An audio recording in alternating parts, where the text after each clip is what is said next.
Hi there, my name is Mark Fairley for the Field Project, and this is the first in the video series, Know Your Enemy. The purpose of this video series is to explore the formation of the One World Order from a biblical perspective, where it's come from, who's behind it, and where it's going in the future. At the very least, a neutral appearance, and if we can go a stage further, it is far more likely he would even appear strangely attractive to human eyes. There is further evidence for this when we consider that in the last days, when the Antichrist appears on the world stage, the Bible suggests he will have a handsome appearance that will be part of the charm that draws people to him. His physical appearance will be part of his deception. In Ezekiel 28:12-13, we get an insight into the physical beauty that Lucifer possessed. You were the model of perfection, full of wisdom and perfect in beauty. You were in Eden, the garden of God. Every precious stone was your covering. The sardius, topaz and diamond, beryl, onyx and jasper, sapphire, turquoise and emerald with gold. The workmanship of your timbrels and pipes was prepared for you on the day you were created. The Hebrew meaning of timbrels and pipes is not certain, but it is widely accepted by biblical scholars that Lucifer was probably responsible for orchestrating the worship of heaven, and hence this apparent reference to musical instruments. He was a musical genius. Later we will discover that he continues to use his skill in this area as a means of captivating people to this day. It was Satan's beauty that caused him to fall to pride. We are told that at some point he became so taken with his own glory that he sought to make himself equal with God and turned in rebellion against his Creator. You said in your heart, I will ascend to heaven. I will raise my throne above the stars of God. I will sit enthroned on the Mount of Assembly, on the utmost heights of the sacred mountain. I will ascend above the tops of the clouds. I will make myself like the Most High. It is sometimes easy to fall into the trap of thinking that Satan is some kind of equal but opposite force to God. Certainly, he would like to portray himself in this way, and equality with God is his ambition. But in fact, as a created being, he is at the very most on a level with the archangels. Scripture suggests that when Lucifer rebelled and fell from heaven, he undermined the loyalty of 1/3 of God's angels, and they fell with him. We call these fallen angels demons, and they make up Satan's spiritual army around the world. How did he manage to persuade some angels to follow him? Ezekiel 28 gives the answer. You were the anointed cherub who covers. I established you. You were on the holy mountain of God. You walked back and forth in the midst of the fiery stones. You were perfect in your ways from the day you were created, till iniquity was found in you. By the abundance of your trading, you became filled with violence within, and you sinned. Therefore I cast you as a profane thing out of the mountain of God, and I destroyed you, O covering cherub, from the midst of the fiery stones. He won them round by the abundance of his trading. This is often mistranslated as something to do with commercial activity, buying and selling. The word trading actually comes from the Hebrew that means to go up and down as a talebearer or secret agitator. Today we call it campaigning or lobbying. That is how Lucifer alienated the loyalty of the angels, by going back and forth amongst them, whispering in their ears and sowing seeds of disaffection. He portrayed God as a tyrant and offered the angels a higher place in his kingdom if they agreed to join him in rebellion. This same word trading is used in other parts of the Bible, and it gives us further insight into his methods. In Leviticus 19:16 we read, You shall not go about as a talebearer among your people. This verse describes a slanderer, a person who brings false accusations and insinuations. Lucifer falsely accused God of being a despot, a tyrant who cared only for his own grandeur and glory, with no appreciation of these angels who were faithfully serving him. In Proverbs 20:19, there is another instance of the same word. He who goes about as a talebearer reveals secrets. Therefore do not associate with the one who flatters with his lips. This verse closely associates talebearing with flattery. Lucifer used flattery amongst the angels in order to convert them to his cause. In Jeremiah 6:28 and Ezekiel 22:9, the word is translated as slanderer. He slandered God's name. It is the same Hebrew word, a person who goes to and fro, sowing disaffection and disloyalty by using flattery and misrepresenting authority. So God cast Satan out of heaven along with a third of the angels. Where are they now? Another misconception here is that he now resides in hell. The Bible makes it clear that he is not yet there and that he is still operating here on earth. Satan is currently the ruler with authority in the region of the air. Now there are two Greek words for air. One of them gives us the English word ether, and the other gives us the English word air. Ether is the higher, rarer atmosphere. Air, AER, is the lower atmosphere contiguous with the Earth's surface. Satan operates in the air, the AER. He is the ruler of the realm of authority contiguous with the surface of the earth. Ephesians states that from this position he is the spirit who now works in the sons of disobedience. Satan is at work in all those who are disobedient to God. We have only two options in this life. We can either be in God's territory or in Satan's territory. There is no third option. If we are submitted to God's appointed ruler, Jesus, we have the right to be in God's kingdom. If we have rejected or not accepted Jesus, we are in Satan's kingdom because we are sons of disobedience. Satan has legitimate authority over all those who are in rebellion against God. He rules over rebels.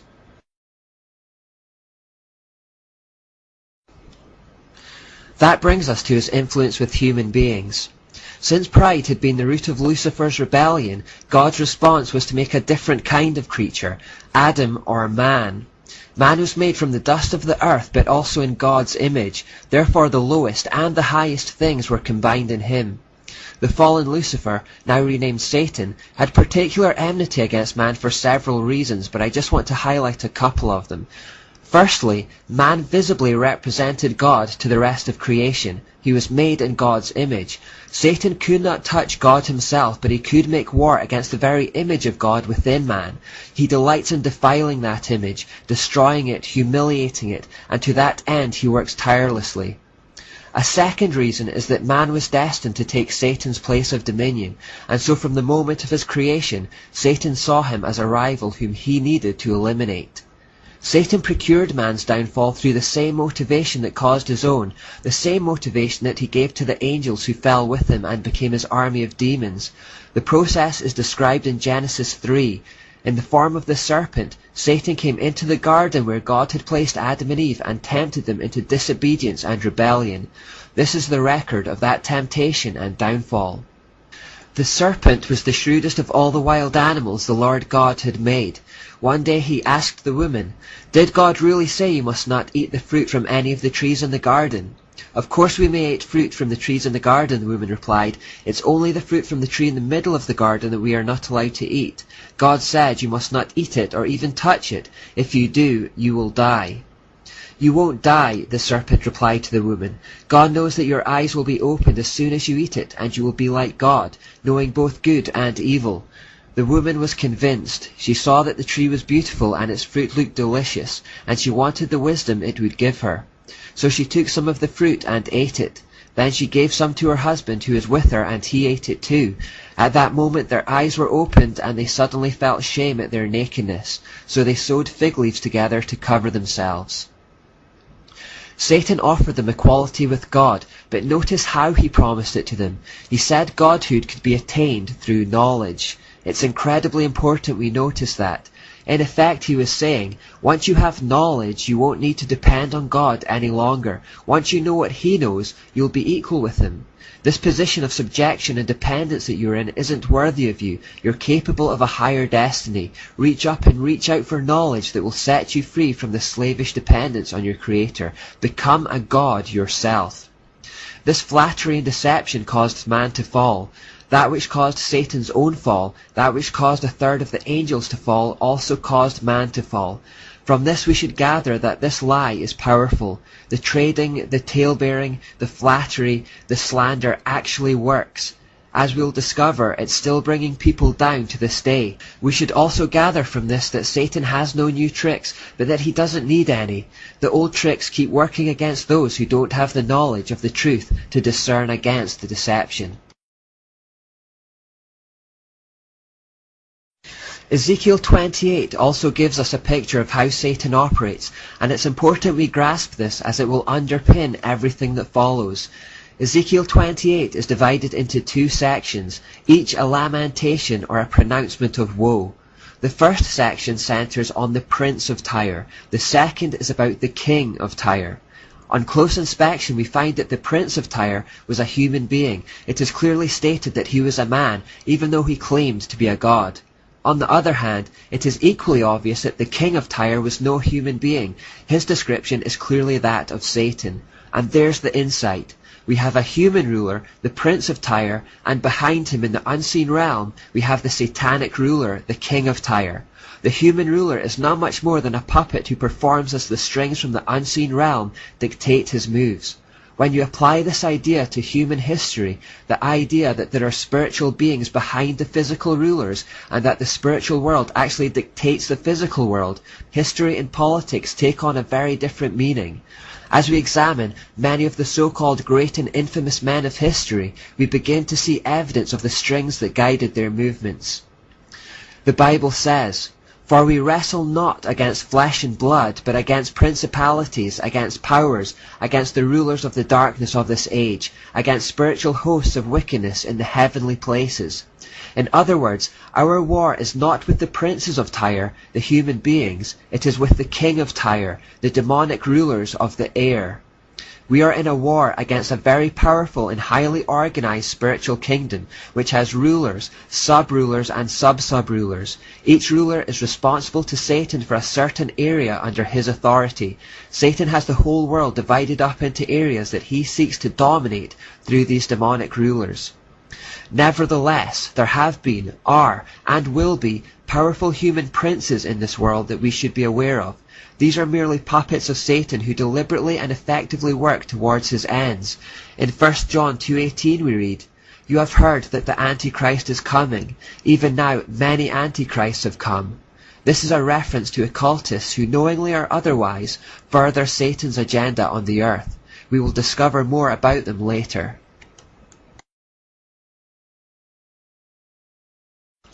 Finally, what is the end goal for Satan? Well, quite simply, he is steadily and consistently pursuing world domination. One place we see this clearly is in reference to the end times. As I understand prophecy pertaining to this time, there will be a very short period right at the end of the age when Satan will temporarily succeed in having the whole world under his spell. He will do so through a certain man whom he will raise up called the Antichrist, who will be empowered by Satan. Satan will persuade much of the world to worship this Antichrist, and in doing so they will actually be worshipping Satan himself, just as worship of Jesus Christ is worship of God the Father. Why does Satan want above all things to be worshipped by the world? Again, because he wants equality with God. Worship is the one activity that belongs by right to God himself. If Satan can receive worship from mankind, it affirms his claim for equality. When we become truly aware of the conflict of kingdoms, we find that Satan's supreme ambition is to be worshipped. It is also important to realize that what we worship is what has power over us. Now that we have been given a cursory introduction to our adversary, we need to whisk ourselves back through the midst of time to the very beginning of all history, to the Garden of Eden, the place where it all begins.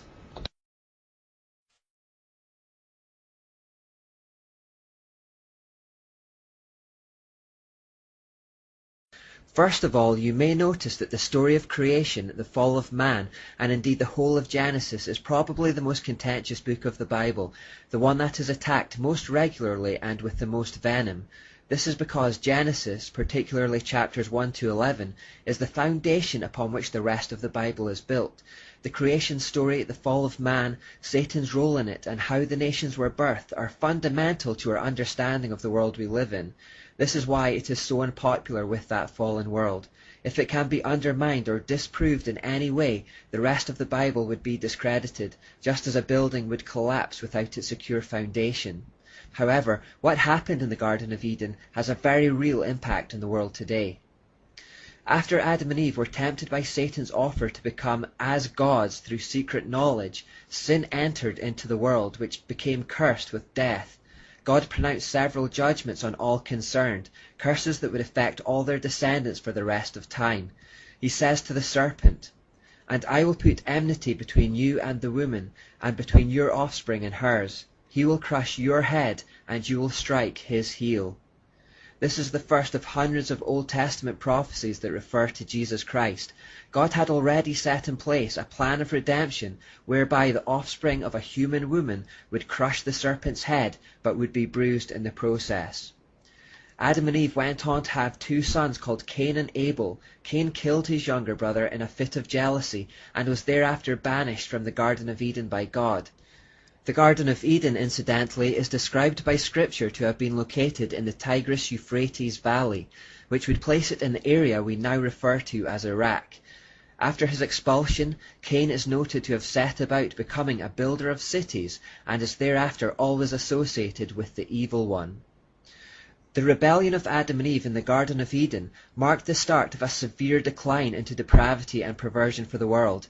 The descent into wickedness was so severe that it reached a point where God saw that everything human beings thought or imagined was consistently and totally evil. This was also around the time where we find out about the strange creatures known as Nephilim. The Bible explains, "In those days, and for some time after, giant Nephilites lived on the earth. For whenever the sons of God had intercourse with women, they gave birth to children who became the heroes and famous warriors of ancient times." Things were clearly going very wrong, and God was sorry he ever made mankind. He decided to wipe everything off the face of the earth and start again with a man called Noah. This led to one of the most famous biblical events, where a great flood covered the whole earth and destroyed everything except that which was safe in the ark. Now after the great flood in Genesis, Noah had 3 sons, Shem, Ham, and Japheth. Ham had a son called Cush, and through the family line of Cush there came a man called Nimrod. The Bible reports it like this: "The descendants of Ham were Cush, Mizraim, Put, and Canaan. The descendants of Cush were Seba, Havilah, Sabta, Rama, and Sabtika. The descendants of Rama were Sheba and Dedan." Cush was also the ancestor of Nimrod, who was the first heroic warrior on earth. Since he was the greatest hunter in the world, his name became proverbial. People would say, "This man is like Nimrod, the greatest hunter in the world." He built his kingdom in the land of Babylonia, with the cities of Babylon, Erech, Akkad, and Calneh. From there he expanded his territory to Assyria, building the cities of Nineveh, Rehoboth-ir, Calneh, and Resen, the great city located between Nineveh and Calah. I include verses 6 and 7 in this reference because it's important to note the extra attention given to Nimrod in comparison with the other descendants of Ham. Even so, this only hints at his importance in the history of mankind. He was possibly the first king in world history. This is the first time the word kingdom is mentioned in the Bible. He was master and commander of a vast empire, the first man of renown, the first heroic warrior on earth. But when the Bible reports that Nimrod is the first mighty man in history, a fierce warrior and a great hunter, we should avoid being tempted into thinking highly of him, because the Hebrew root of the word for mighty man actually translates into English as tyrant. The Jewish Talmud calls him a hunter of the souls of men, and the famous Jewish historian Josephus also talks of Nimrod as a tyrant or dictator. Indeed, his name, Nimrod, literally means "let us revolt" or "the rebel," and unlike the other descendants of Ham who mostly ended up in Africa or China, Nimrod, who was believed was born in modern-day Ethiopia, headed towards the Tigris-Euphrates Valley. That's right, the exact spot where the Garden of Eden had been. The fact he was returning to the scene of the original fall of man to build his empire is significant in itself. He clearly meant something symbolic by it. Perhaps he was identifying with that scene of original rebellion. Perhaps he was metaphorically trying to build a new Eden by his own power and apart from God. Perhaps he was identifying with Cain by stubbornly returning to the spot that Cain had been expelled from. Perhaps it was all of these reasons. But it was here that he built the city of Babylon. He also built the city of Nineveh nearby and conquered the others that already existed in the area, thus creating his empire. As the first to learn the arts of war, Nimrod ruled and subdued his empire with an iron fist and was noted for his use of sorcery and fire to gain his victories. Like many men of renown in the ancient world, myths and legends arose around him to the extent that it's now impossible to discern which are true and which are not. You may recall a scene from Braveheart where the Scots are about to go into battle with the English, and many, upon seeing William Wallace for the first time, refuse to believe it is the man they have heard so much about. In the legends that have arisen around him, he is 10 feet tall and can shoot fire from his behind. This is the kind of thing that surrounds the legends of Nimrod. What we can discern, however, is that he was strongly associated with fire, and that he used it in battle to strike fear into his enemies. This created an association with himself and the sun. Fire was seen to be the sun's earthly representation. We also know that he was sometimes represented as a bull, and that he probably wore a crown made from bull horns. The reason for this is that the Chaldean or Babylonian word for ruler was tur, which also meant bull. Finally, we should notice how closely the description of Nimrod matches that of the hybrid Nephilim. The words heroes, famous, and warriors are used of both, and some commentators have suggested that he was of this type. Certainly these giant beings were a result of a demonic invasion of humanity and led to complete moral degradation, something that Nimrod should be associated with, as we will soon discover.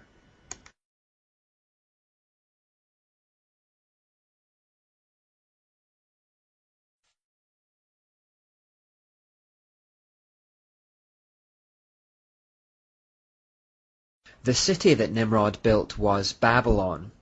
Now the name Babylon occurs in the Bible around 354 times, mostly in the Old Testament, and is in fact second in importance only to Jerusalem throughout Scripture. Biblically, it is always viewed as the devil's city, while Jerusalem is viewed as God's city. They are regularly contrasted with one another and seen in opposition to one another, so we need to understand more about it. By all accounts, Nimrod's Babylon was the first great city of the world, which in turn was the capital of the first great empire of the world. In fact, we have reason to believe that Babylon was the greatest empire of all time. The Babylonian Empire had 2 eras of prominence, but they both come in times covered by the Old Testament. Its first era of prominence was under the kingship of Nimrod himself, and then later it again came to the fore under the kingship of a man called Nebuchadnezzar. In 539 BC, the Babylonian Empire was attacked and captured by the Persian king Cyrus the Great. This ended Babylon's status as the most powerful kingdom on earth, and although there is evidence that the city remained an important cultural center, and evidence that there were several rebellions by Babylonians against the new Persian Empire, hoping to re-establish Babylon's superiority, it was never resurrected. The physical empire of Babylon disappeared long ago. This is why when we get to the New Testament, which records events around 500 years after Babylon's demise, there is hardly any mention of it at all. Out of the 354 mentions of Babylon in the Bible, 342 come in the Old Testament. By the time of the New Testament, it had been long gone. Indeed, on the few occasions when it is mentioned, it is often just in reference to Old Testament events, except for one notable occasion where Peter uses it as a code word for Rome. This is because by the time of Jesus and the Apostles, the Roman Empire was the new dominant power on the world stage and the Babylon of its day. The curious part of the whole thing, however, comes in Revelation, which prophesies the events that will occur at the end of time. God reveals the future to the writer, John, through a series of visions, and in Revelation 14, 16, 17, and 18, we find frequent references to Babylon. Given that Babylon had been long gone even by the time Revelation was written, it's intriguing to find God referring to it in the future tense. For example, in Revelation 18:21 we read, "Then a mighty angel picked up a boulder the size of a large millstone and threw it into the sea, and said, 'With such violence the great city of Babylon will be thrown down, never to be found again.'" Will be thrown down, future tense. Revelation 17:5 perhaps has the most famous reference to Babylon.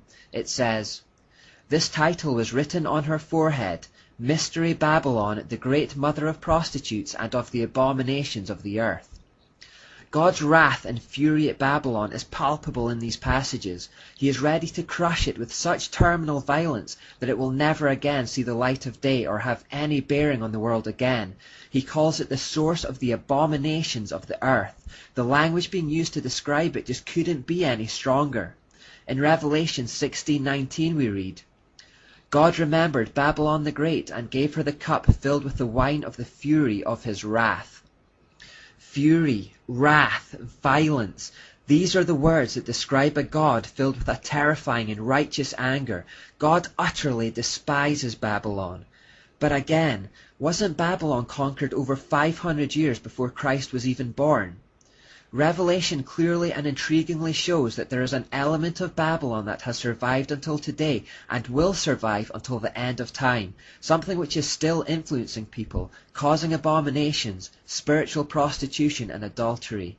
In Revelation 14:8 we read, "A second angel followed and said, 'Fallen, fallen is Babylon the Great, which made all the nations drink the maddening wine of her adulteries.'"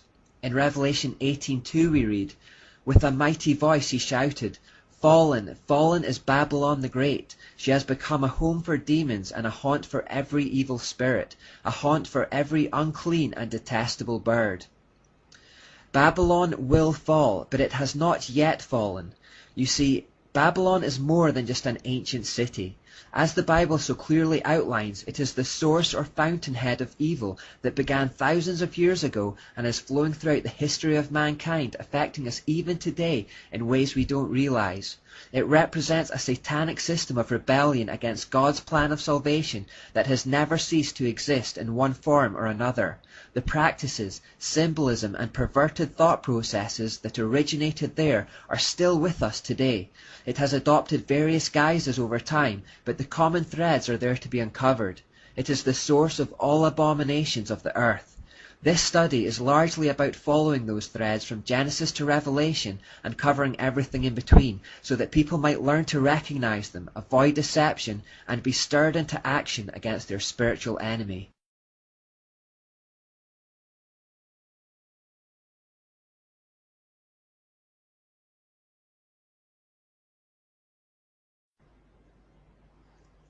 Before we look more at the city of Babylon itself, there's a character we have to introduce ourselves to. Nimrod's wife and queen, a woman known today as Semiramis. It's important we learn more about her because in some respects she may even be a more important figure than her husband. Like Nimrod, it's hard to get an accurate idea of Semiramis that is untainted by legend, but the story goes something like this. When Noah's Ark settled on dry land again after the flood, the 8 people on board began to spread out and fill the areas of modern-day Iran, Turkey, and Syria. After probably another 500 to 600 years, they spread still further to Iraq. Some reckon this was simply because of increasing populations, and others say it may have had something to do with the rivalries between the family lines of Shem, Ham, and Japheth, Noah's sons.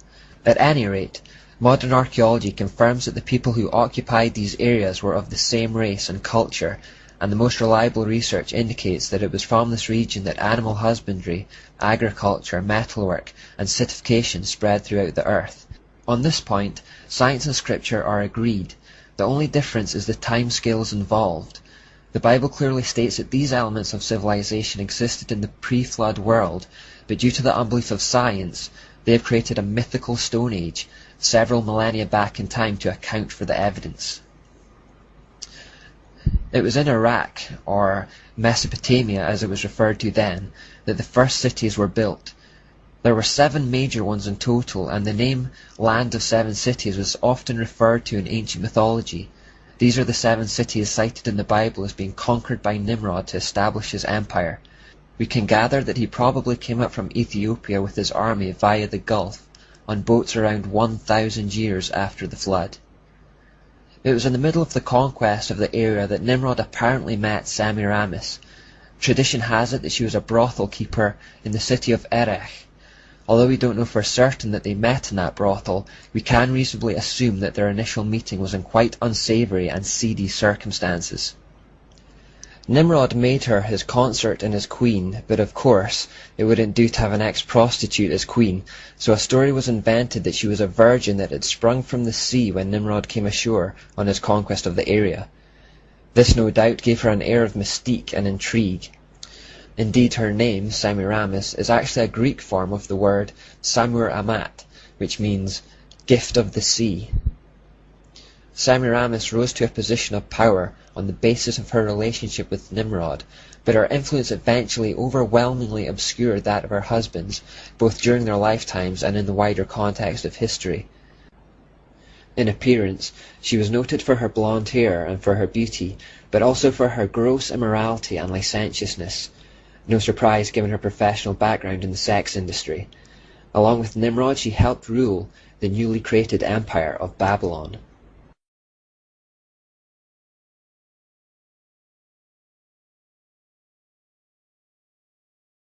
With that cursory introduction to Semiramis, we can now explore the central monument of Nimrod's capital city, the Tower of Babel. This monument, commissioned by Nimrod, would be his power base, his castle, his palace, his throne. It's estimated that around 600,000 people were gathered together for its construction, and we find the motivation for it in Genesis 11, where the people say, "Come, let us build ourselves a city with a tower that reaches to the heavens, so that we may make a name for ourselves and not be scattered over the face of the whole earth." These lofty words may remind you of those spoken by Lucifer in Isaiah and Ezekiel. You said in your heart, "I will ascend to heaven, I will raise my throne above the stars of God, I will sit enthroned on the Mount of Assembly, on the utmost heights of the sacred mountain. I will ascend above the tops of the clouds, I will make myself like the Most High." Notice the words sacred mountain, the idea that God resides atop a mountain. It is repeated again in Ezekiel 28 when God says, "You sinned, therefore I cast you as a profane thing out of the mountain of God, and I destroyed you." Now the Tower of Babel is often misrepresented in paintings. You'll often see it look something like this. But it was actually a kind of ziggurat, which is a pyramid-like shape. Indeed, from the Babylonian ziggurats we get similar structures in Egypt, Africa and South America, remains of which can still be seen today and are amongst the world's most beloved tourist attractions. The reason that they are this particular shape is that they were built to represent mountains. Satan wants to be like God. He therefore mimics him in every way. The people Satan influences do likewise. Just as Satan wanted to ascend to the mountain of God to become God, the people he influenced were the same. Nimrod built the Tower of Babel to represent a sacred mountain, at the top of which he would have his throne room, his heaven, and he would rule from there not just as a king but as a god. It represents the deification of man, the idea that man can become a god. It is the old serpent's lie from Eden. Nimrod's subjects would have to ascend up the steps of the mountain for his council. In a city full of low-lying, flat-topped roofs, he would literally be the Most High amongst them, a constant visual reminder to the people of his supremacy. Wherever they were within Babylon and for miles around, they would see the top of the tower and to know that their king and God was keeping a watchful eye over them from heaven, monitoring their every move. This would strike a mixture of fear and awe into his subjects. Nimrod was the initiator of the idea of emperor worship, although it may not have been his idea originally. Evidence suggests that Semiramis was actually the brains behind this concept, and that it was a clever device for helping them keep a tight grip on their subjects. She appeared to understand that a surefire route to gaining earthly honor, prestige and power is through religious authority. Spiritual authority secures temporal authority. Nimrod was more than happy to go along with it, just as Adam was happy to go along with Eve in the Garden of Eden. By turning himself into a god and establishing emperor worship as a common practice, he maintained control over his subjects. Because of his association with fire and the sun, he became known as the sun god. His consort, Semiramis, understandably became associated with the other leading light in the sky, a moon goddess. Around themselves as the sun and moon gods, they created an entire religion that was based on a corruption of primeval astronomy developed by Noah's righteous ancestors prior to the flood. This religion has come to be known as the mystery religion.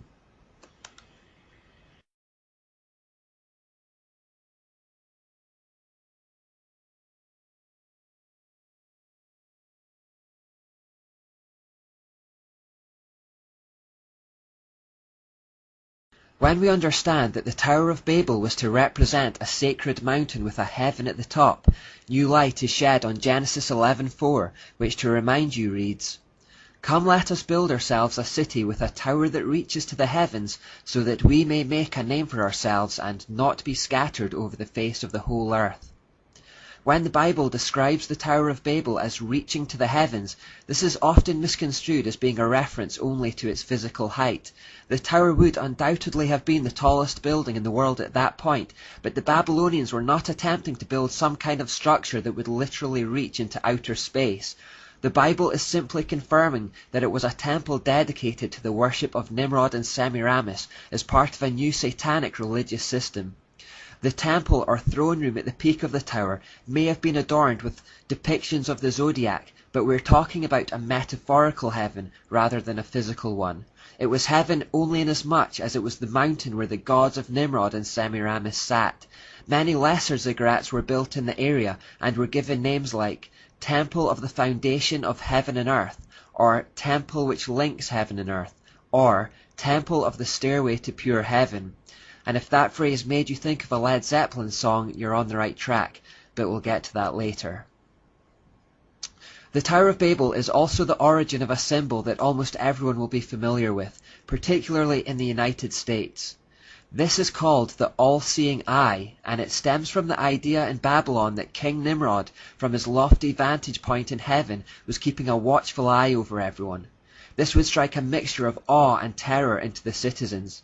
There are a number of variations of this symbol. Sometimes we only get the eye within the triangle, other times we see it atop a pyramid-type structure. Occasionally we just get the eye by itself. It all comes from the same source. But again, we must remember the Prince of Tyre, King of Tyre passage from Ezekiel. Satan intended to create a prince in the form of Nimrod through whom he could work out his plans from behind the scenes. The false religious system that Nimrod and Semiramis would establish to direct worship to themselves would by proxy direct worship to Satan as the hidden hand behind it all. Nimrod was a prince of Tyre, a type of Antichrist, who was a mere puppet for the king of Tyre. Therefore, when you see the all-seeing eye, you are not looking at the eye of Nimrod, but the eye of Lucifer or Satan. In everything we look at in this series, we have to remember to keep looking beyond the prince to see the king. Satan uses many vehicles, people, organizations and structures to carry out his plans, but we shouldn't lose sight of the one who is behind them all. If we analyze Genesis 11:4 still further, we can discover more about the tower.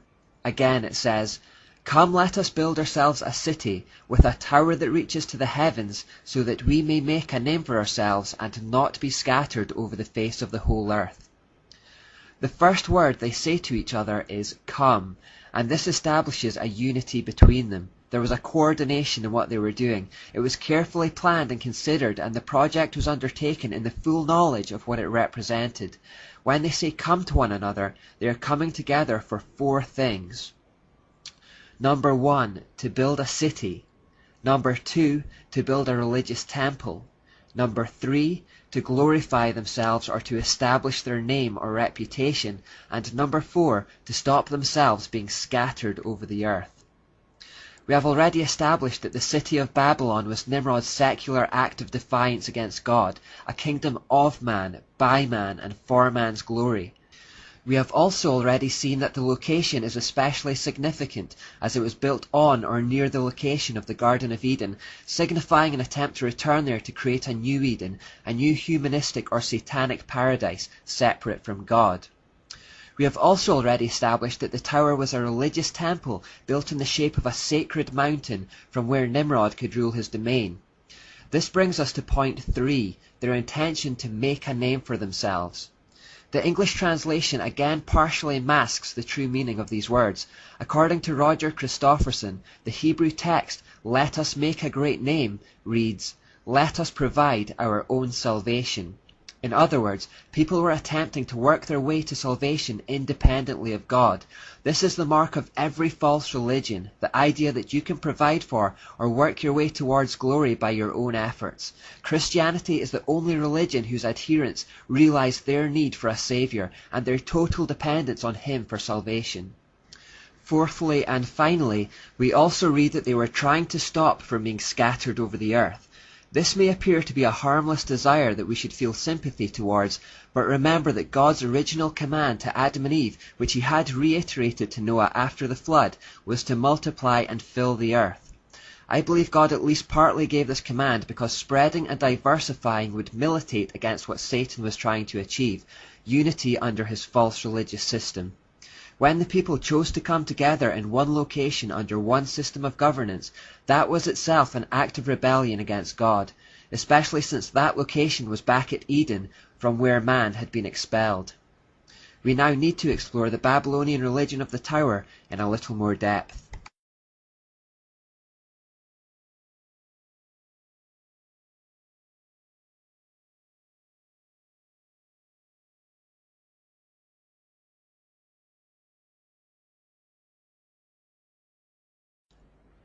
As we've already noted, the religion created in Babylon by Nimrod and Semiramis is known as the Mystery Religion, or simply the Mysteries. At its core, it was an inverted retelling of the fall of man in Genesis. In the biblical account of the incident, the serpent caused Adam and Eve to sin against God by suggesting they eat the fruit from the tree of knowledge. Because they acted in disobedience to God, who had specifically told them not to eat from that tree, sin entered into the human race, and all the misery, disease, and tragedy that makes up human history stems from that moment. In the Babylonian inversion of this event, however, the serpent is portrayed as the real good God. He was worshipped for opening the eyes of men and for infusing the woman with his passion and lust. He was seen as a liberator and an enlightener. To them, he illuminated the minds of mankind by revealing to them the secret knowledge that God had tried to keep from them. Look again at the all-seeing eye. Notice that it has rays of light emanating from it. This represents the illuminating secret knowledge that he claims to offer, the secret serpent knowledge that could provide mankind with their own salvation and which would see them become gods. That is why the religion is called the Mysteries, because it claims to harbor the secret knowledge that was offered to Adam and Eve in the Garden of Eden.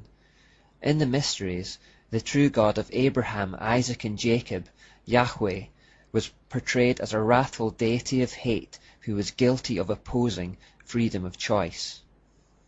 Because Nimrod and Semiramis set themselves up as the sun and moon gods, the religion was also based on a corruption of primeval astronomy. It was believed by Noah's righteous ancestors that the stars told the story of Satan's rebellion against God in heaven, his fall, subversion of mankind, the promise of a Messiah who would suffer and die to lift the curse of sin, and then be installed as Lord of creation and conqueror of Satan. These stories were widely known amongst the people of the time. Semiramis, however, again inverted the story, and so in the mystery version, the stars of the sky told a different story. In the Babylonian version, Satan was depicted as the rightful lord of the universe, whose throne had only temporarily been usurped by God. One day an Antichrist, a seed of the serpent, would be born of a divine mother, would become God himself, replace God, and return rulership of the world to the serpent. Semiramis claimed that this was the real, hidden truth concealed within the stories. This corrupt and satanic version is the origin of astrology, which still exists virtually unchanged today. The Babylonians didn't just believe the stars told the story of the universe. They believed you could divine the future of individuals through them as well. If the stars told the story of things that had passed, they could also tell the stories of things to come.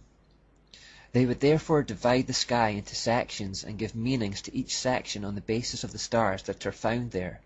According to the theory, a person's destiny is said to be determined by whatever section or sign he is born under. This is the origin of horoscopes.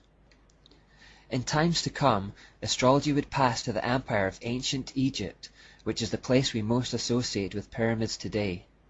The sacred mountain pyramids were constructed with certain mathematical relationships to the stars.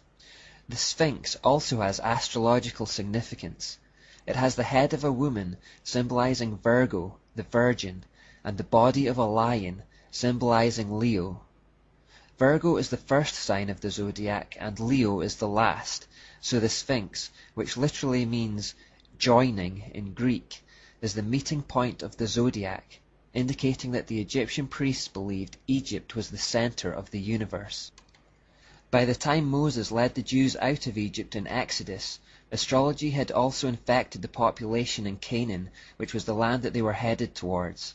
Hence, some of the strictest warnings in the Bible against astrology date from this period, such as in Leviticus 19:31 and Deuteronomy 18. The biblical denunciations of astrology identify the practice with demonism or Satanism, in the sense that Satan and his hosts were actually being worshipped in the guise of the signs, planets, and stars. And as mentioned previously, the leading lights of the sky, sun and moon, were worshipped in the form of Nimrod and Semiramis. Very significantly, a third leading light was identified in the sky that was 23 times more luminous than the sun, and therefore was considered to be the most important star in the sky. This star is known as the dog star, Sirius, or the morning star, because it's still visible even in the morning light. Remember in Isaiah 14:12, Lucifer is referred to as that name. When allied with the sun and moon, the morning star completes an unholy trinity of lights personified in Satan, Nimrod, and Semiramis. One of the key elements of the mysteries that I also want to emphasize is the hierarchical structure that they contained. The secret illuminating knowledge from the serpent was not to be freely distributed to the unworthy. You would have to become initiated into the religion and then work your way through ascending degrees of revelation and knowledge. This ascension through the levels was considered to be a journey from the darkness of ignorance to the light of knowledge, a process of enlightenment. Progression was propagated by a hierarchy of priests and priestesses, and were marked by fearful rites of passage and oaths of secrecy, which, if broken, would lead to death. Similar oaths of secrecy are sworn today by other hierarchical institutions, like the Freemasons and Jesuits, but more about them later. The further along in the process you were, the more enlightened you were considered. The more enlightened you were, the more you could look down your nose at the unenlightened. The hierarchical structure of the mysteries was designed to create inequality amongst men based on what they knew. It can itself be best visualized in the form of a pyramid or ziggurat again, wide at the base and increasingly narrow as you rise through the levels towards the peak. The idea is that there is an average mass of people at the bottom of the pyramid who are ignorant, blind fools, with an increasingly small number of enlightened people towards the top. The very top, the capstone as it were, is Lucifer himself, the giver of light. If you've read or seen Harry Potter, you'll be vaguely familiar with this concept. In those stories, the name Muggle is given to the majority of people in the world who go about their lives utterly oblivious to the wizarding world that is actually all around them, or at least very close at hand. We are encouraged to think of Muggles as idiots, and indeed the Oxford English Dictionary has even picked up on the word and defines it as an individual who is clumsy or unable to acquire a new skill. Those who were born into a Muggle family but have been awakened to wizardry are called mudbloods, i.e. half-bloods, and this places you on a higher position than a Muggle, but a lower position to those who have centuries of pure wizardry in their ancestry. J.K. Rowling here, as in many aspects of her books, is actually giving insights into real occultism.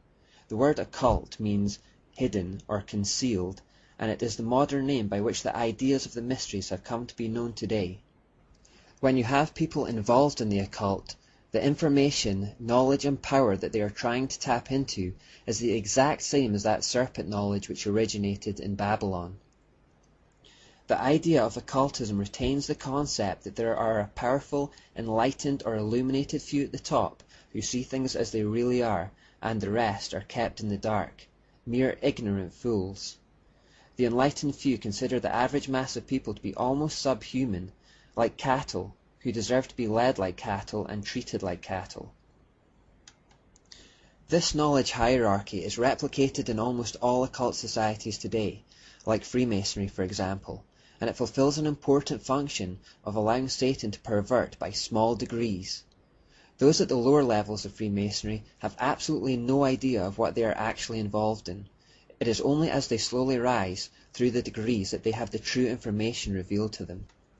By perverting in small stages and in the passing of time, people lose sight of just how far they're straying and can be led to accept things that they would otherwise have flatly rejected if they had been given the full revelation from the start. Just a little change here, a little change there, it's not so much. And yet with enough small changes and with enough time, a person or society can be completely transformed without even realizing it. This is one of the reasons why we must have a zero-tolerance policy with sin. The concessions we make today will form a link in a chain of concessions in future if we're not careful. This kind of system that needs to keep knowledge concealed from the masses, by its very nature, necessitates the use of symbolism, gestures, monuments, secret words and signs, to ensure that those in the dark are kept in the dark. That's why the occult makes heavy use of these devices. They use symbols that are packed with meaning for the initiated, but which mean absolutely nothing to the average man.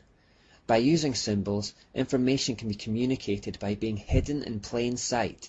That is, they are in the open air for all to see, but they are not recognized or interpreted by the average person. It is also for this reason that the occult always hides behind outward facades of neutrality, goodness, or even holiness. I mentioned this earlier, but don't expect evil to have an obvious outward appearance of evil. That's not how Satan wins people to himself. More often than not, he disguises himself as an angel of light to seduce, which is why discernment becomes one of our most important tools in these last days. It is also for the same reason that dual meanings are prevalent in the occult world. Wherever there is a dark infernal truth to be communicated, there is almost always a false but light and seemingly good cover story. The public are given the false cover story in order to keep the dark truth concealed. The initiated and the enlightened only are aware of the true meanings. By using the system of doublespeak and deception, occultists can speak a sentence containing words which mean something to fellow occultists, but which mean something very different to the average person. Bernie Taupin, Elton John's lyricist, is reported to have once said that he never wrote a single song that wasn't written in this doublespeak.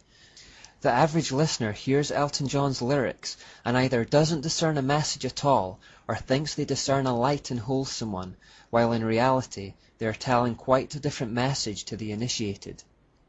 Closely related to this concept is the idea that light and darkness emanate from the same source. Nimrod and Semiramis were the sun and the moon, the leading lights of the day and night, but they were two separate manifestations of the same source, Satan. So the idea is that there's one force which has a light masculine side and a dark feminine side. If you've seen Star Wars, you'll be familiar with this concept. The force is considered neutral, but can be used for good or evil. Or what about the Wizard of Oz, where it's explained that there can be good witches or bad witches? This is key to occultism. The power is neutral, it's how you use it that counts. And speaking of songs with double meanings, Bernie Taupin also of course wrote the lyrics to a Wizard of Oz related song, Goodbye Yellow Brick Road. The Wizard of Oz has an occult message that we'll get to later. But these are themes that have infiltrated our culture, and these are some of the key telltale signs of satanic mystery religion. Look out for them as we continue our journey. A final feature of the mysteries was its absolute obsession with sex, and this is again something that carries on into modern occultism. Because of Semiramis' history as a brothel keeper, we should be unsurprised to find sexual perversion playing a huge role in her religion, and that indeed is what we do find. Worship of both male and female regenerative parts, but particularly the male phallus, played a key role. There was ritualistic sensual dancing, sacred prostitution and sodomy with male and female prostitutes. Sex was seen as an act of worship and was encouraged in all its most perverted forms. The religion was also notable for its vicious blood rituals, where animals and children were brutally sacrificed. Because sex was involved in the worship, unwanted babies often resulted, and they were sacrificed on the altar of this depraved system. The religion also involved the use of magic, conjuring, channeling and sorcery. In fact, the worship in the religion involved the most vile and evil forms of immorality imaginable.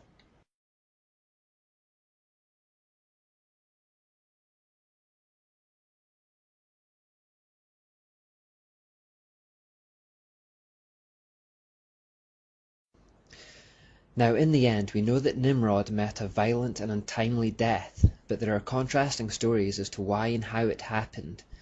Some have suggested it was at the hands of Shem's descendants, who had become outraged at what Nimrod was attempting to do in Babylon.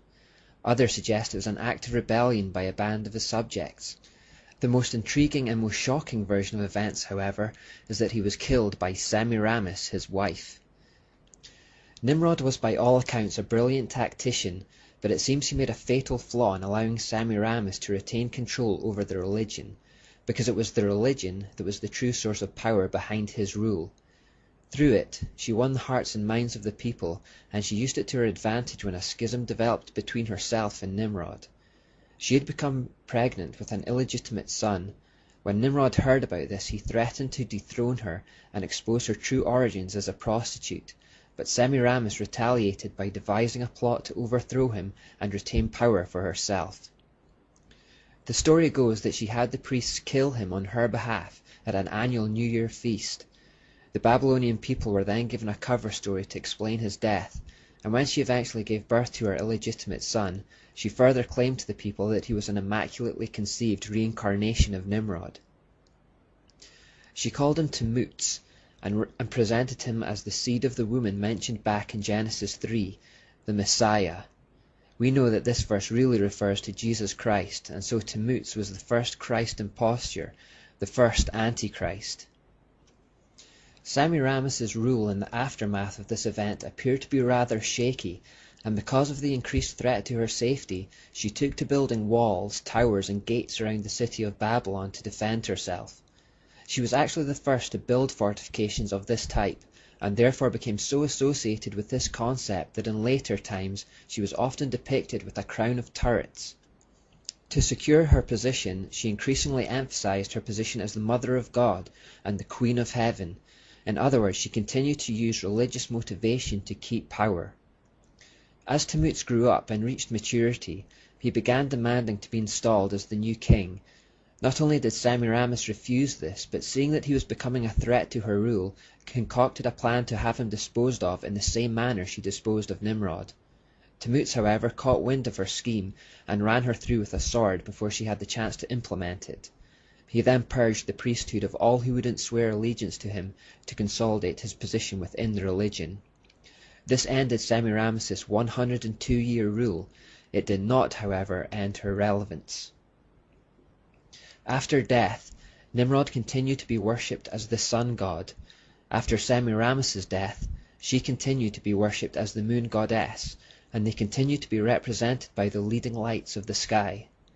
Semiramis, also known as the Great Mother, Divine Mother, Virgin Mother, etc., would often be depicted standing on a crescent moon with stars encircling her head. Both Nimrod and Semiramis were also given new names in their post-life godly form.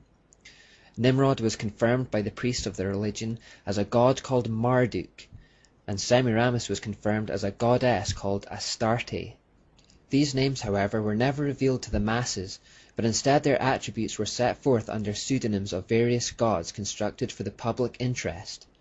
For example, in Christian terms, we can call God Jehovah Jireh, meaning the Lord who provides, or Jehovah Nissi, which means the Lord is my banner, but we know these different names refer to the same God. In Babylon, however, these different names, which represented different parts of Nimrod's and Semiramis's character, morphed into separate entities altogether, and polytheism, multiple god worship, was truly born. Some of Marduk's alter egos, for example, included Enki or Apsu, who was the god of wisdom, incantations, and deep water oceans. Another was Astaluhi, the god of healing and exorcism. Another was Nebo or Nebul, who was believed to have come out of a cave or hole in the ground, and so worship ceremonies were held for Nebo underground. This cave theme became significant in Babylonian beliefs and is a recurring theme. It also curiously echoes Revelation 13, which talks of a beast coming out of the ground. The names Nebul and Bel became the official names of Marduk in later periods, and were popular in these same periods among the ruling classes of Babylon as name elements. In the same way that Muslims are often named Muhammad after their prophet, Babylonians often had names like Nebuchadnezzar and Belshazzar. Finally, and perhaps most importantly, Marduk was known as Baal. This was the primary name by which the other nations, including Israel, were introduced to the worship of Marduk. Baal means Lord or Master, and was from very early times known as the sun god. Under this name, with many prefixes and suffixes, he was worshipped by the Canaanites, Phoenicians, Syrians, and to some extent by the Egyptians. The name Baal sometimes occurs in connection with a locality. For example, in Peor, he was known as Baal Peor, or in Hermon, Baal Hermon. More frequently, it occurs with compound attributes such as Baal Zebub, which means Lord of the Flies, still today one of the epithets of Satan. Zebub, meaning fly, comes from the root word that signifies restless motion, and so Beelzebub has a double meaning as Lord of restless and unsettled motion. This agrees precisely with the characteristics of Satan as described in Job 1:7. Baal-Zephon, another famous version, means Lord of the Black North or the Northern Void, and Meribal translates as Lord of the Rebellion. All these different names are just different sides of the same dice. They all originate with Marduk, who is Nimrod. Finally, because all pagan gods and goddesses originated with the dysfunctional human family of Nimrod, Semiramis, and Tammuz, and the Babylonian system, this clearly affected the views of what the gods and goddesses were like in ancient times. The gods were given family-type structures. The gods had affairs, they argued, they competed for position. They were as prone to family and relational problems as any human. Like Babylon's first family, they even killed each other. Put simply, they were humanized. The Babylonian religion developed in such a way that men began to envision their gods in conformity with the image of man. The gods of the Babylonians were not only understood to interact with each other and operate their affairs as humans do, but they also behaved like humans or worse. As one modern poet wrote, "The more the gods become like men, the easier it is for men to believe the gods. When both have only human appetites, then rogues may worship rogues."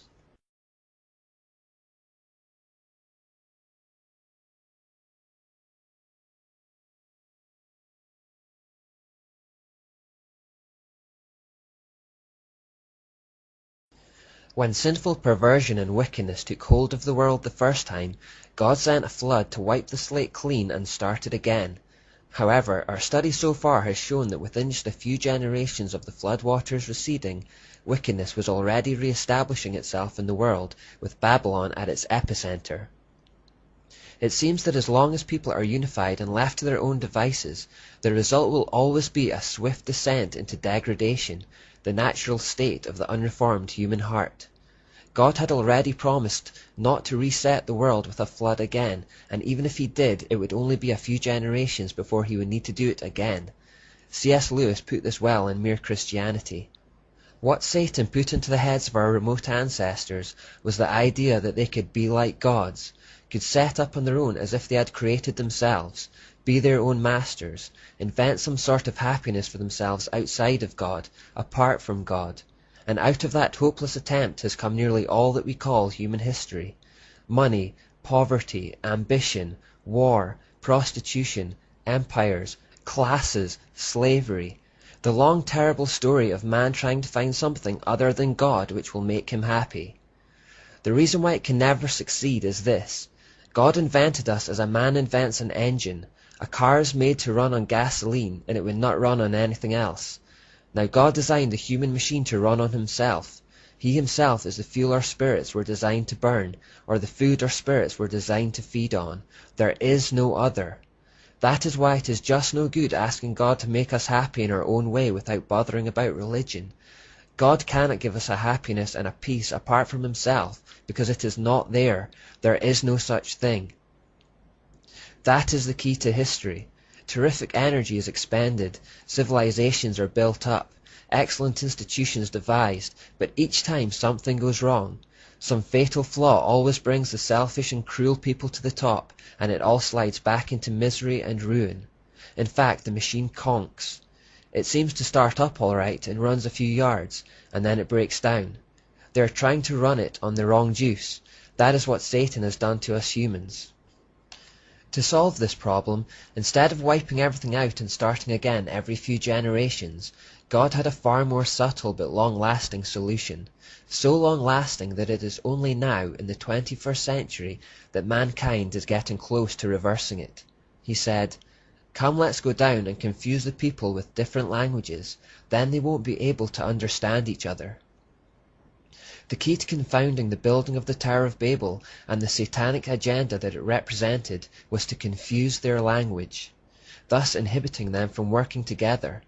It brought confusion and eventually caused them to scatter, leaving their plans unfinished. In that way, the Lord scattered them all over the world.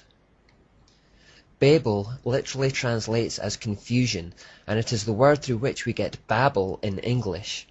But as the people scattered, they carried with them the remnants of their mystery Babylon religion wherever they went. This religious system of muddled half-truths and inversions of the truth spread across the globe, and it formed the wellspring for all subsequent false religions and endless mythological systems. And this is where the story gets trickier to follow. As the people scattered outwards from Babylon and into the rest of the world, the single, easily identifiable mystery religion became different things in different places at different times. Marduk, or Nimrod, Astarte, or Semiramis, and Tammuz had already been given multiple names to represent different parts of their character, and had then developed into distinct personalities as legends and myths cropped up around them. These distinct personalities were then assigned to various aspects of daily living. There was the god of war, the god of the sea, the god of fertility, and the sun god, etc. Indeed, a god or goddess for just about everything. So we already had perhaps hundreds of gods. But because everyone now spoke a different language and they had moved to different regions around the world, these gods and goddesses assumed different names depending on the location. In Greece, Astarte became known as Aphrodite or Athena. In Egypt, she became Isis. In Canaan, she became Ishtar. In Ephesus, she became Diana. In Israel, she became Ashtoreth. The Phrygians knew her as Cybele. In Phoenicia, she is known as Europa. In Rome, she was known as Ceres and Venus.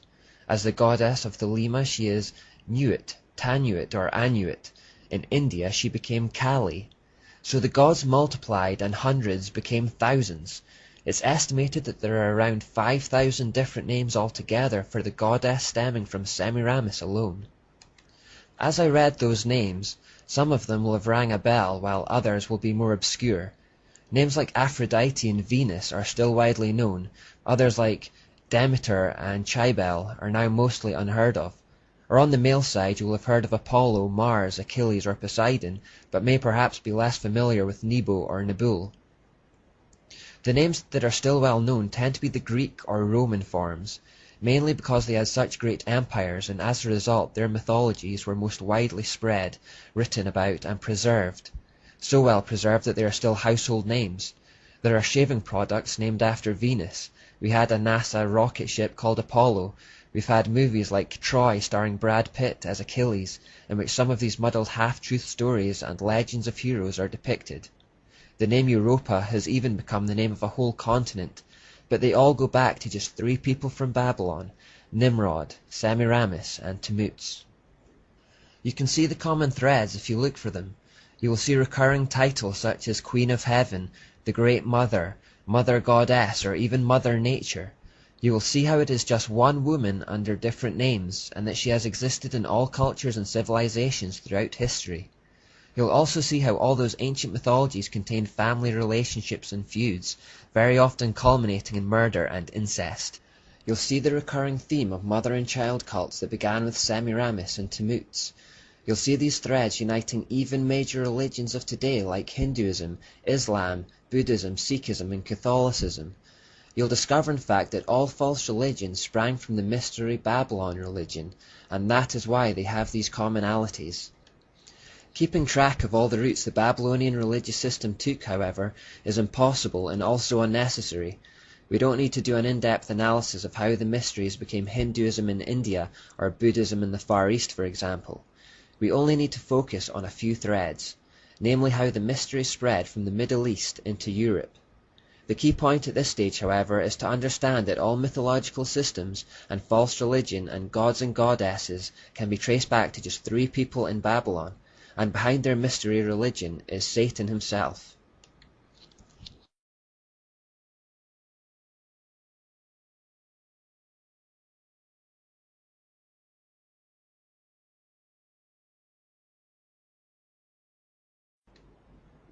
So the whole earth was starting to be overrun with polytheism, and the idea of godhood was degraded in the minds of men.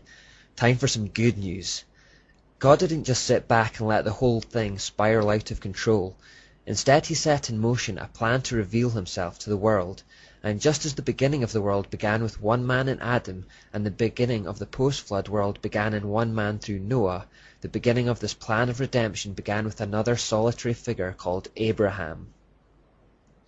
It was through Noah's son Ham that Nimrod was born, but it was through the lineage of another of his 3 sons, Shem, that we find Abraham's lineage. The Lord called Abraham, saying, "Leave your native country, your relatives, and your father's family, and go to the land that I will show you. I will make you into a great nation. I will bless you and make you famous, and you will be a blessing to others. I will bless those who bless you, and curse those who treat you with contempt. All the families on earth will be blessed through you." God goes on to say in Genesis 18:19, "I have singled him out so that he will direct his sons and their families to keep the way of the Lord by doing what is right and just." God's plan was to create a group of people, a nation, that would belong to him in the midst of the world that had fallen prey to the satanic mystery Babylon system. This nation would become Israel, and these people would become known as the Jews.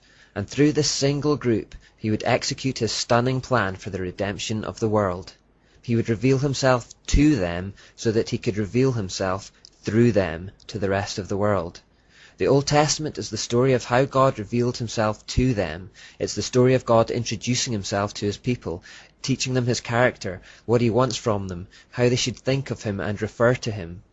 Like most relationships, it has a lot of ups and downs along the way, but the whole story has been faithfully recorded that the rest of us might also read about and know God for ourselves through their efforts and mistakes. Consequently, we can on that alone agree that all the families of the earth truly have been blessed through the Jews as promised in Genesis 12:1-3. The culmination of God's master plan would be Jesus, the glorious Messiah prophesied about in Genesis 3, the one who would crush the serpent's head. His death and resurrection was the decisive blow in the war with Satan, but it all began with one faithful man, Abraham. It wasn't that Abraham was especially righteous.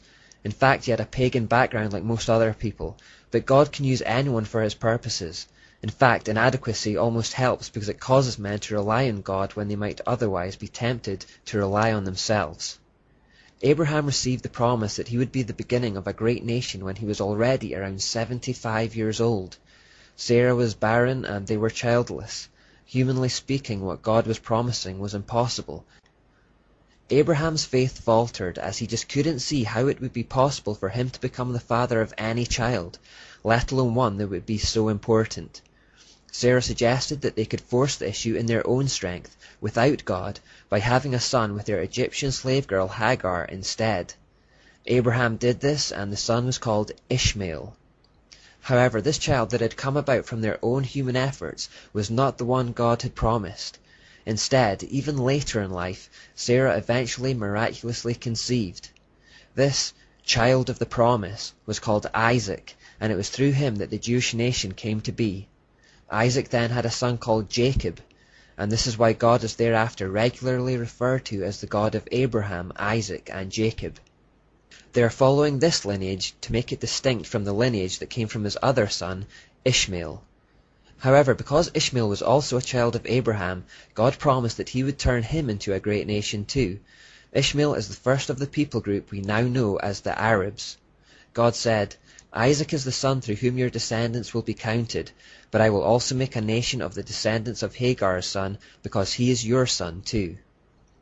The rest of the Old Testament is basically the story of this nation that became known as Israel, this people group that became known as the Jews, and how they stood alone as God's people in a world full of mystery Babylon religion, manifested as polytheism, sorcery, and astrology. They were often persecuted, attacked, enslaved, driven out from their land, but God revealed himself to them and through them to the world. They keep losing faith in him, and God keeps showing them that they can trust him. They turn their back on him, and God chases after them. As we move through the Old Testament years, we will see evidence of this.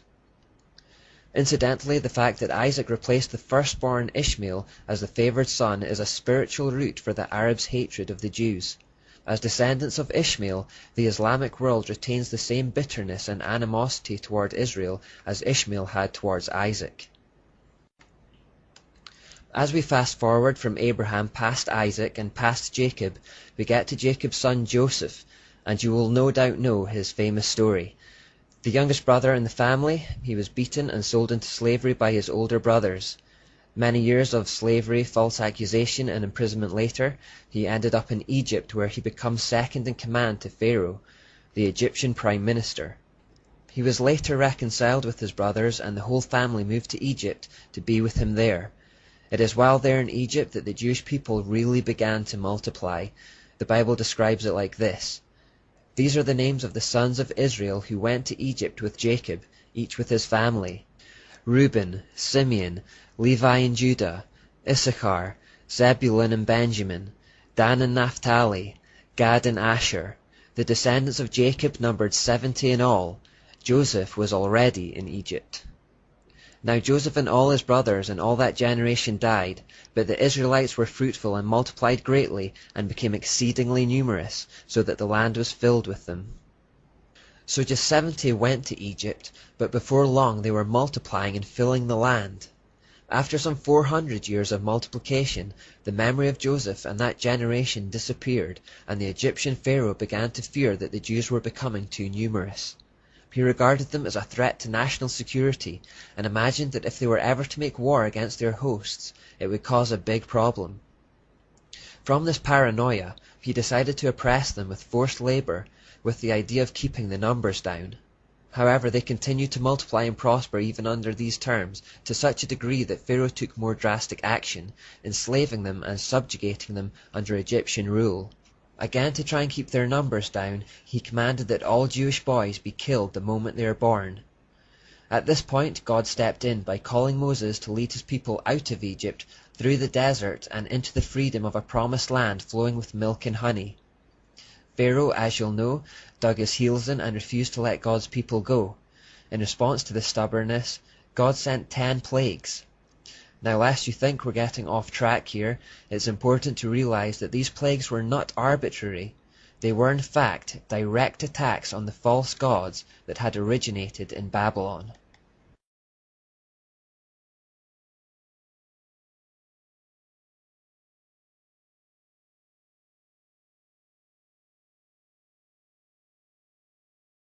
Before looking at the plagues individually, it's worth highlighting a curious phenomenon at this point. I remember hearing of someone who developed some kind of obsession with a 1970s book, movie, album called Jonathan Livingston Seagull, which was demonically inspired. When the demon that had gained a foothold in the person's life through the music was being expelled and it began manifesting, the person took on the characteristics of a seagull. He began flapping and squawking like a bird. From this example and others, it appears that when human beings create an idol or god associated with something, a real demon is assigned to the position to become the object of their affections. So in a sense, the god becomes real, but only in that it is a demonic entity. This makes a certain amount of sense. When Lucifer was trying to get the angels to follow him in his rebellion, remember the motivation he gave them was that he could give them a higher position in his kingdom than they had in God's. Lucifer told them that he would give them a position whereby they would be worshipped as gods themselves, and would have positions of power and prominence. These fallen angels who accepted his offer will therefore want to be worshipped like gods, and it probably explains from a spiritual perspective why polytheism became rife. Behind each of the thousands, if not millions of gods or goddesses are demons who want to be worshipped, and so take on roles whereby men will venerate them. But remembering the pyramid structure, there are more powerful ones and less powerful ones in Satan's organized kingdom. Keep that in mind now as we look at the 10 plagues God sent upon the Egyptians to force them into letting his chosen people go, because what we'll find is that with each plague, he was in fact taking the opportunity to show his authority over their demonic gods. For example, the first plague that God visited upon the Egyptians was to turn the water of the Nile, and indeed all the water in Egypt, to blood. This was not some random whim, a magic trick to wow and amaze Pharaoh. It was a calculated sniper shot aimed directly at the Egyptian god of the Nile, Hapi. God was showing Egypt that their gods were powerless against him, but much more than this, the show of superiority was primarily for the benefit of the Jews. Still new in their relationship, God wanted to show them that they could trust him, that he really was the true God, and that he had complete superiority over the Egyptian form of the Babylonian gods that they were surrounded with. There were also several other gods that would also have been shown up by this miracle. Although Hapi was considered to be the spirit of the Nile, they believed a god called Khnum was its guardian. Some also believed that the Nile was the bloodstream of the god Osiris, and therefore it was fitting that God actually turned it into blood. All these were completely feeble in the presence of Almighty God. The second plague was an infestation of frogs. Again, this was not arbitrary, but a show of God's superiority over Heket, goddess of fertility, water, and renewal.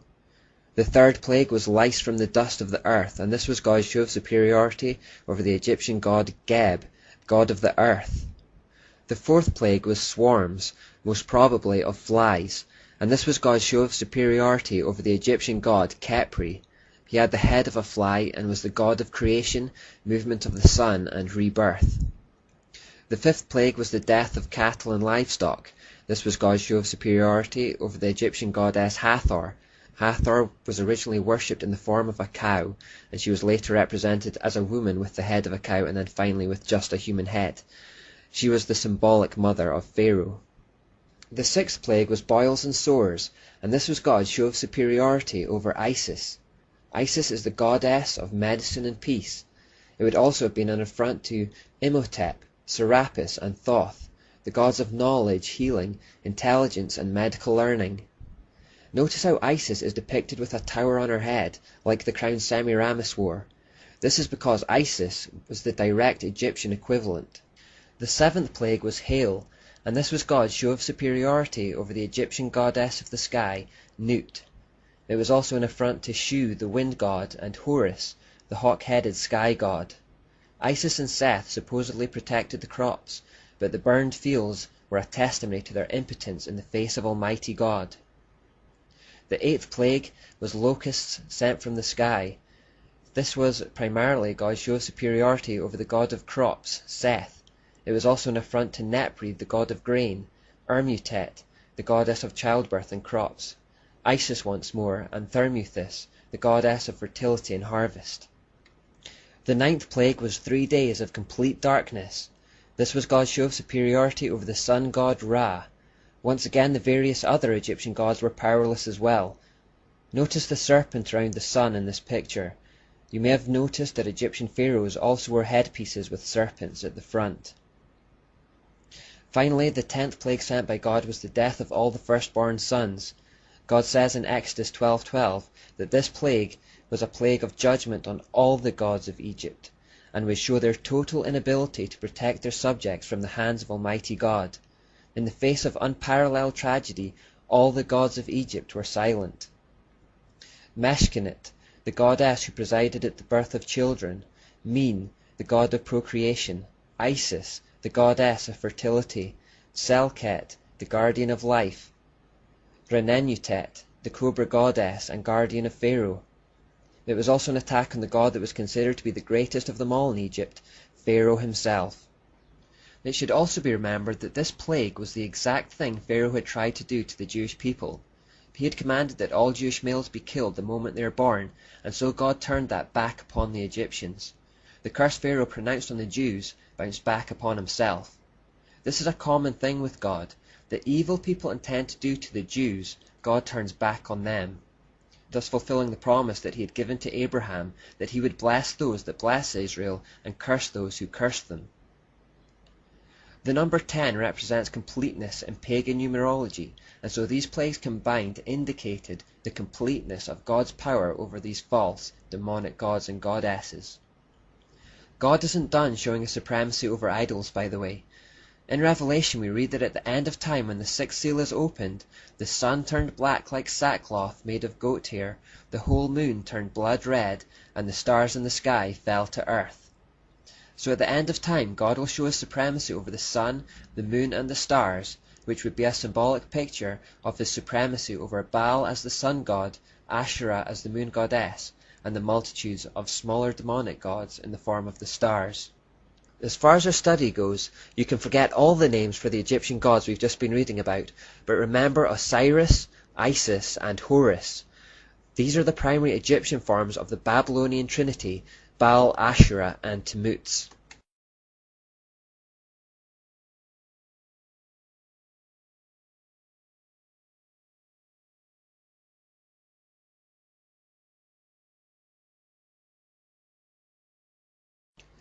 Eventually, Pharaoh let the Jews go, as documented in the book of Exodus, but after the dramatic and miraculous escape into the wilderness, they lost faith in the God who had liberated them, and after just 2 months in the wilderness, they were drawn back to the worship of false gods in the desert, the same gods that they'd been surrounded with all their lives in Egypt.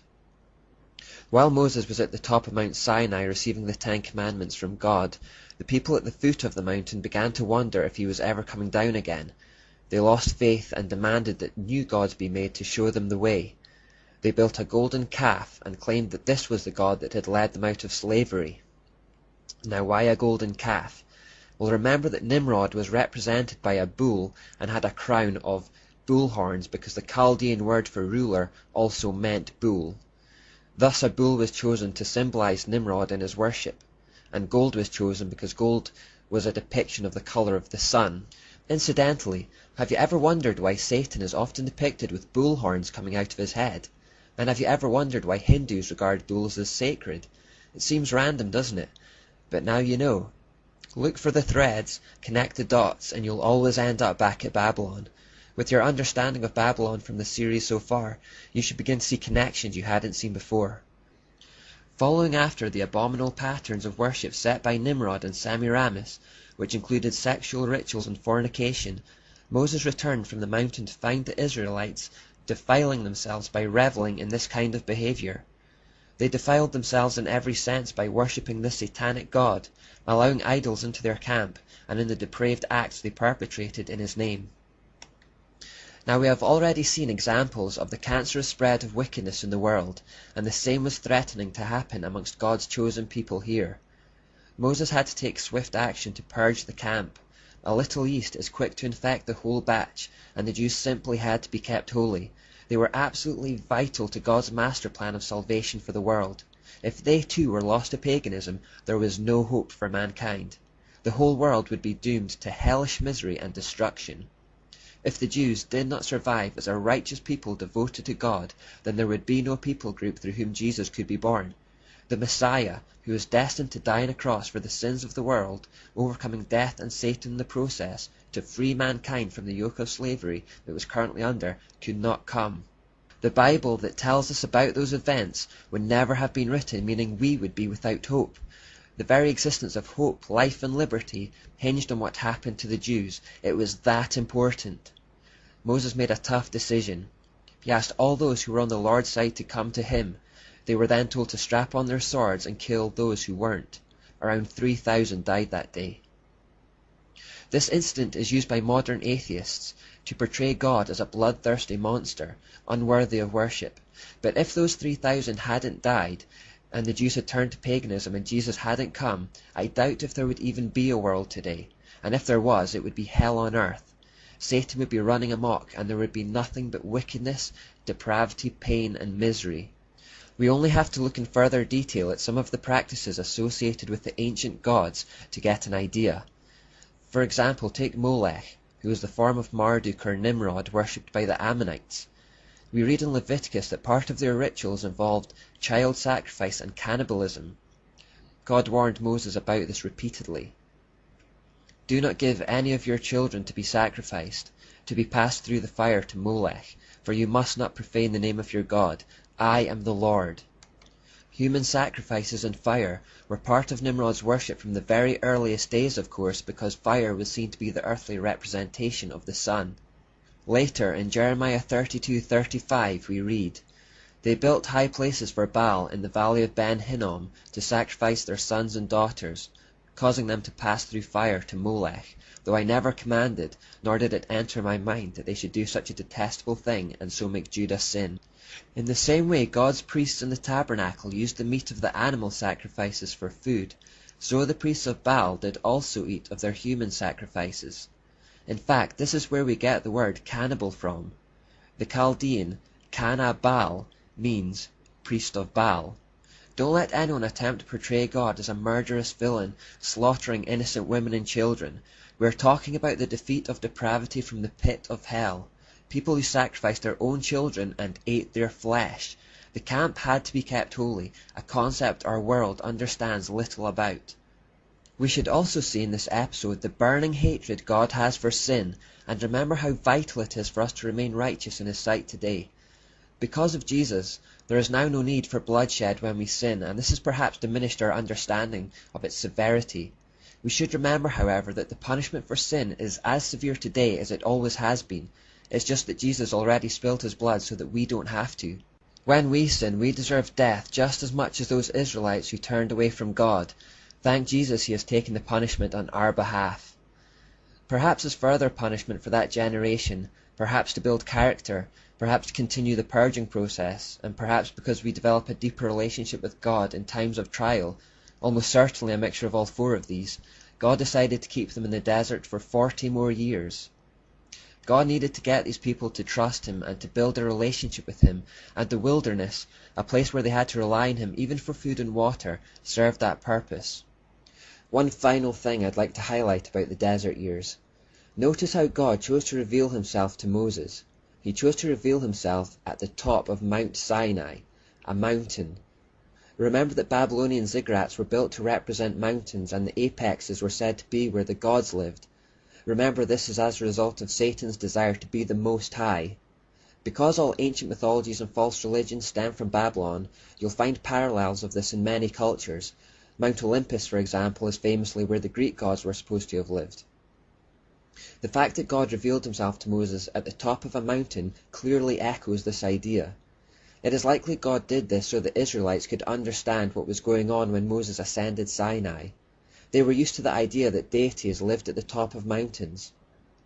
This appears to be God using what they already knew to communicate that He was their God, talking to them in a symbolic language they could understand.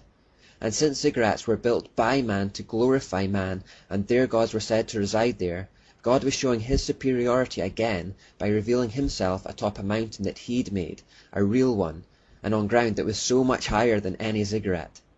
What God was saying to His people is that He was the real Most High. Just to connect some more dots with this, remember that Jesus' most famous sermon is the Sermon on the Mount. This wasn't an accident. By choosing that location, He was subtly revealing Himself in the symbolic language to be God. You see, the Bible starts to reveal extra layers when you understand the nature of the battle.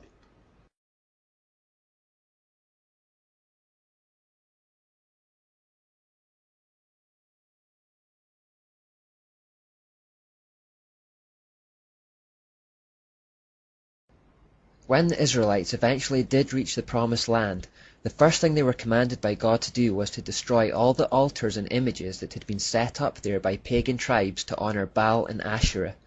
Once more we see an assistance from God that their camp is kept clean. Holiness is paramount. The fate of the world is resting on these people. Instead of doing so, they ended up turning their back on God and worshipping the idols again. The lure of the gods that surround them and the culture in which they have been steeped keeps polluting and sidetracking God's people, and God is constantly disciplining them and drawing them back into Him. The battle between God and Satan for this people group manifests itself as a tug of war, where the Israelites are constantly rebelling and being restored. The determination of Satan to destroy the relationship the Jews have with God throughout the Bible is very clear. They were, after all, fast becoming the last barrier between him and total domination. He wasn't about to leave them alone.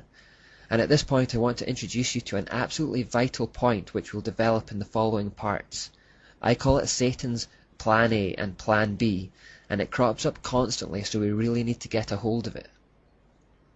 What Satan wants above everything else is domination or control. Now there are two ways to achieve this. One way is considered the feminine way, which is employed in a position of weakness. It's called manipulation. If women are to attempt to control their husbands or anyone else, this is generally how they do it, through tears, hurt feelings, emotional blackmail, etc. The second way of achieving domination is considered the masculine way, and it's employed when in a position of strength, and it's through violence or intimidation. This is generally how men control people, by threatening them with their strength. So there's a feminine way associated with the moon goddess or Ashra, which I refer to as Plan A, and a masculine way associated with the sun god or Baal that I refer to as Plan B. But both techniques are aiming for the same satanic end, which is control or domination. Now, up until this stage of human history, Satan had always managed to get his way with Plan A, subtle manipulation. He appealed to the pride of the angels, and a third followed him. He appealed to the pride of Adam and Eve, and the same thing happened. After the flood, he managed to influence Nimrod and Semiramis, and satanic polytheism began filling the earth. He must have felt pretty pleased with himself, because in the time period between Adam and Moses, human beings had actually been very easy pickings for him. He'd been able to sway pretty much whoever he wanted, whenever he wanted, without much resistance at all. He never had to go to war against humans in an overt sense. He'd merely appealed to their vanity and offered them the world. In the face of that offer, they had buckled every time. Some more examples of this. When the Muslim prophet Muhammad first established Islam, his initial approach to the Jews was the same. Muhammad tried to be subtle about introducing his false religion into their midst. He claimed he served the same God as them and was a prophet. This was Plan A. When the Jews rejected his claims, he turned violent against them and was hell-bent on their destruction for the rest of his days, and this was Plan B. When Jesus was in the wilderness prior to the commencement of his ministry, Satan tempted him with Plan A. He promised him land, wealth, and status. When Jesus turned him down, Satan saw to it that he was crucified. This was Plan B. When Edmund finds himself in Narnia in The Lion, the Witch, and the Wardrobe by C.S. Lewis, the White Witch is charming and polite, offering him Turkish delight and hot chocolate. This is Plan A. When Edmund comes to his senses, she goes after him, demanding his life, and she would have had it too if Aslan had not ransomed it. This was Plan B. Plan A is manipulation, and Plan B is intimidation. These are the two ways for Satan to reach the same target, domination. He wants to dominate the earth. Now, up until this stage, Satan had gone with Plan A as far as the Jews were concerned. He thought they could be swayed and tempted to follow him like the rest of the world if he pitched it just right. He was wrong. It had won him some battles, but it just wasn't winning him the war. God was determined enough to keep restoring them to him, to keep drawing them back into him, and to keep forgiving them, no matter how many times they strayed. And so Satan has regularly switched to Plan B. Across the world and throughout history, the Jews have frequently been threatened with extermination, enslavement, and persecution. Hatred of the Jews in nations, organizations, and individuals is often a telltale sign of Satan's influence behind the scenes.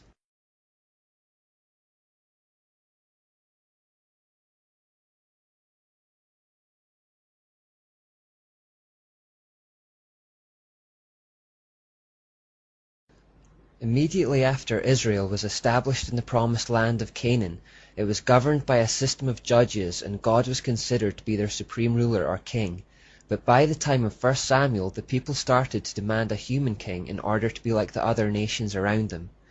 In spite of God's warnings about this, they persisted with the request, and God obliged. The first human king was Saul, who was soon replaced by David, and this takes us into the book of 1 Kings in the Bible, where the subsequent succession of kings are documented. These transitions of leadership led to a downward spiral and the eventual division of Israel, and throughout it all we see a constant invasion of Baal worship over the years. Satan was still going with Plan A at this point. The pivotal figure was King Ahab, and just as Nimrod's importance was hinted at by the extra attention given to him in Genesis, the same can be said of King Ahab in the book of 1 Kings. The writer makes sure to elaborate on his reign and to tell us his story in greater depth than the other kings. The Bible says of Ahab that he did evil in the Lord's sight, even more than any of the kings before him. This guy was the worst of the worst. There had been bad kings before, but no one touched Ahab. Not only this, but he married a woman called Jezebel, who was the princess daughter of Ethbaal, Canaanite king of Tyre and Sidon, and priest of Astarte. You couldn't get a worse combination of titles, and clearly this was not the kind of family the king of Israel should have been marrying into. For a people that God was intent on keeping undefiled and pure, this marriage would pose significant problems. As expected, soon after their marriage the pollution began. Ahab established a temple for Baal and an Asherah pole in Israel for his wife's sake. An Asherah pole is basically an obscene phallic symbol, otherwise known as an obelisk. But Queen Jezebel was not content to simply allow the worship of Baal and Asherah concurrently with the worship of Israel's true God. She was determined to eliminate worship of the true God altogether. She embarked on a campaign whereby most of God's prophets were killed, and in their place were installed false prophets for Baal and Asherah. She successfully controlled Ahab, implemented idol worship, and had him build a temple in their honor. As a result, the biblical record shows Israel plunging from the heights of David's glorious and godly reign to the depths of the pagan idolatry and Satanism under Ahab, and this was in many ways Israel's darkest hour. Satan was very close to winning God's chosen people to himself, once and for all. The apostasy of Israel was almost complete. The foundations of godliness were fast crumbling. The judgment of God was forthcoming. Now, do Ahab and Jezebel remind you of anyone? They were virtually identical to Nimrod and Semiramis. It's almost as though Satan thought to himself that since this tactic had worked so well in Babylon, it might just be the one that would finally clinch victory in the battle to subvert the Israelites. Like when a play or shot works particularly well in sports, you're tempted to use it again in the hope it produces the same result. This is what he was doing. He was attempting to create the same kind of structure within Israel that he had created in Babylon, and was hoping the same end would be achieved. Just as Semiramis had risen to power on the coattails of Nimrod, the evil Jezebel wed herself to Ahab and introduced idolatry into their life as an evil religious practice. This was probably not a marriage of love. Rather, it was a spiritual and political affiliation designed to merge two different kingdoms. Just as Semiramis had an insatiable lust for power and would go to any ends to retain it, even killing her husband and plotting to kill her son, we see the same kind of spirit in Jezebel, a lust for power, control, and domination. Given her background in Baal worship, where sex acts and licentious living was exalted as a way to tap into the power of the gods, she would have had no qualms about sleeping her way to the top. Ahab, king of Israel, was completely subdued and dominated by Jezebel. Israel was now full of pagan shrines, filled with priestess prostitutes, servicing the worshippers. The sexual lure was more than the men of Israel could resist. By Jezebel's influence, 10 million Israelites left the worship of God for Baal and Ashtoreth. Only 7,000 people in the entire nation were not swayed by her control. This is how close Satan came to claiming Israel and thus removing the last remaining barrier between him and world domination. God, however, as always, had a man for the job, Elijah. Jezebel had killed most of God's prophets but hadn't managed to get her hands on Elijah yet, and it was he who God used to turn Israel back from the brink. It all took place on Mount Carmel, a direct showdown between God and Baal.